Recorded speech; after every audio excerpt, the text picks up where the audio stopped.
Michel de Montaigne and the True Path to Self-Discovery by John Vespasian. We all know individuals who lack a sense of direction. They drift from day to day because they lack long-term objectives. I find it no surprise then that their decisions are inconsistent and undermine each other. Michel de Montaigne, 1533 to 1592, had observed exactly the same phenomenon in his contemporaries. Few of them had set up goals for themselves, and even fewer pursued those goals in a consistent manner. Self-discovery is the process of getting to know oneself, our likes and dislikes, our strengths and weaknesses, our hopes and expectations. Goal setting is the consequence of self-discovery, the consequence of projecting our identity over time. Montaigne emphasized self-discovery, which he regarded as a prerequisite of goal setting. Why? Because we need a precise alignment between our identity and our goals. If we don't know our values and convictions, we cannot project them over time. Unfortunately, there are many false paths to self-discovery.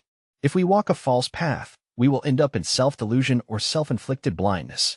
Alertness is crucial when choosing a path to self-discovery because there are many vested interests leading people astray or, even worse, making them run in circles, wasting their energies. Michel de Montaigne's essay on physiognomy. Montaigne's essay on physiognomy illustrates a widely spread error in the process of self-discovery.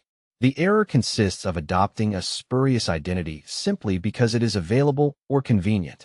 The essay was written in the south of France in 1588, when Montaigne had turned 55 years old. The key message of the essay is that we cannot establish a person's identity just by looking at his physiognomy. Montaigne's observation about a person's physiognomy also applies to a person's attire, way of speaking, social position, or mannerisms.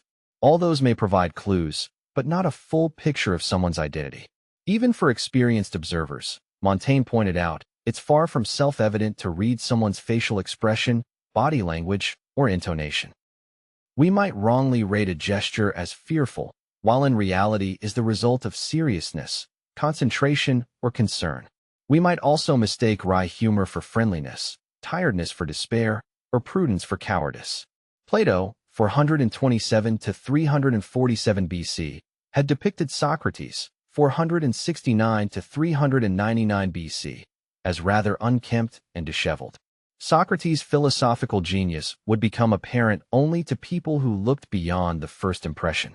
Montaigne recalls that his best friend Étienne de la Boétie, 1530 to 1563, despite his brilliance, didn't possess an imposing appearance. A superficial judgment would have missed a great intellectual and poet.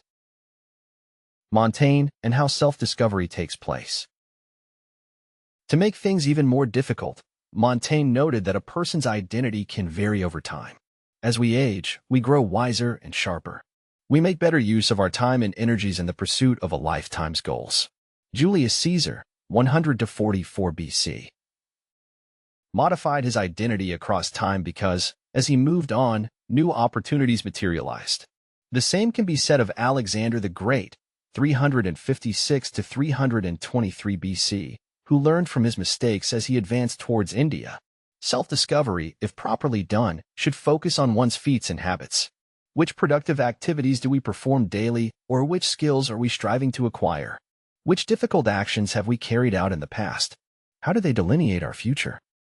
Montaigne points to Zeno of Citium, 334 to 262 BC, as a man of self-made identity.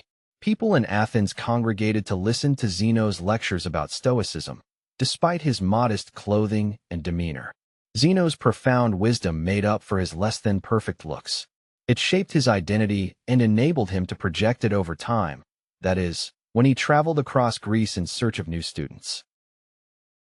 Montaigne and the best path to self-discovery. Montaigne draws from Epictetus, 55 to 135 AD, the idea that difficult times accelerate self-discovery because they prompt us to make painful decisions. That's why movies make the hero endure various misadventures. Those reveal his true identity. Nonetheless, we should not postpone self-discovery. It does not make sense to wait for difficult times or extreme situations. We can start our process of self-discovery much sooner. All that we need is to look at our actions, desires, and worries. Montaigne was right in noting the evolution of one's beliefs as we age. Identity evolves, and so do our looks, circumstances, and resources. Each season brings new joys, and it's up to us to seize today's opportunities for self-discovery and achievement. Actions speak louder than words and appearances. Let's not be fooled by outward signs, noisy statements, and debates. The process of self-discovery must be accompanied by maturation in the physical and philosophical sense. I endorse Montaigne's conclusion that self-discovery comes to light more clearly from our actions than from our features, words, attire, or current circumstances. Let's exercise prudence in passing judgment, even if we are reflecting on ourselves. If you are interested in putting rational ideas into practice, in particular in the face of challenges, I recommend my book, Consistency: The Key to Permanent Stress Relief. For more information, go to johnvespasian.com.